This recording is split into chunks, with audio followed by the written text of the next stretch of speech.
Sistema nervoso autônomo, simpático e parasimpático.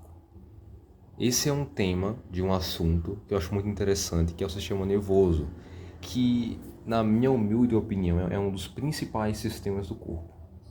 Mas antes de começar, hoje é dia 1 de janeiro de 2025, então quero desejar a todos, querendo ou não, um bom ano e espero que todos possam conseguir ter um bom ano, um ano de crescimento, um ano de desenvolvimento e um ano de superações. E eu espero que esse ano para muitos possa ser o começo de uma linda história. Espero que quem quer crescer, que quem quer amadurecer e desenvolver possa conseguir nesse ano tudo isso. Então que Deus nos abençoe e nos guie em toda essa jornada desse ano. Vamos lá. Nós possuímos duas divisões do sistema nervoso. O central, que é composto por órgãos centrais, e o periférico, composto, querendo ou não, pelos nervos periféricos, ou seja, responsáveis por enviar informações do cérebro para a periferia, certo? Esse sistema nervoso periférico, certo? Ele se divide em dois.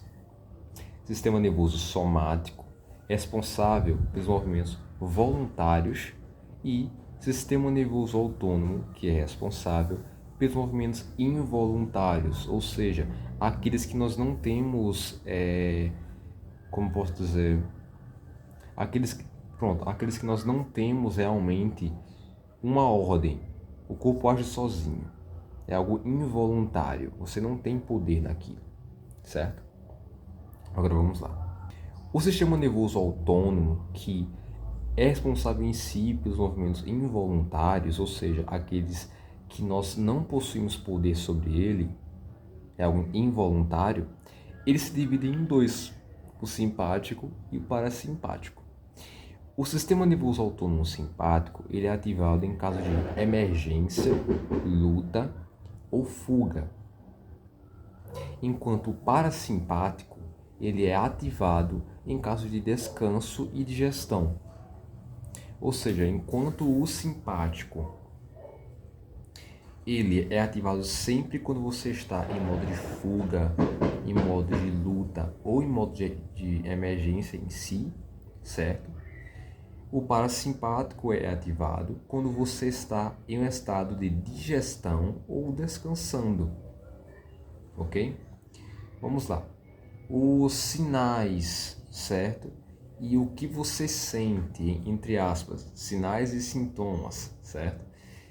Da ação do sistema nervoso autônomo simpático são frequência cardíaca acelerada, frequência respiratória acelerada por conta de uma broncodilatação, porque como os brônquios eles se dilatam, você consegue respirar um pouco melhor, o que faz com que você possa realizar em si aquela atividade que você tem que fazer.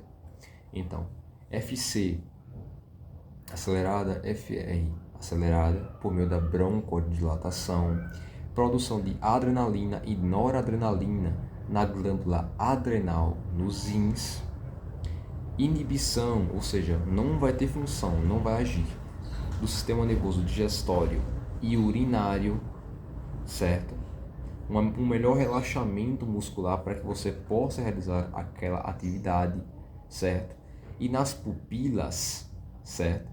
Você vai ver um tipo de pupila chamada midríase, ou seja, quando as pupilas elas se dilatam, certo? Dilatam, o que gera, querendo ou não, uma melhor atenção. E por que elas dilatam? Para que você consiga se concentrar naquela atividade, entendeu?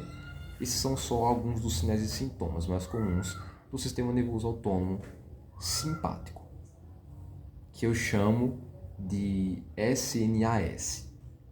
Agora, o SNAP, que é o sistema nervoso autônomo parasimpático, certo?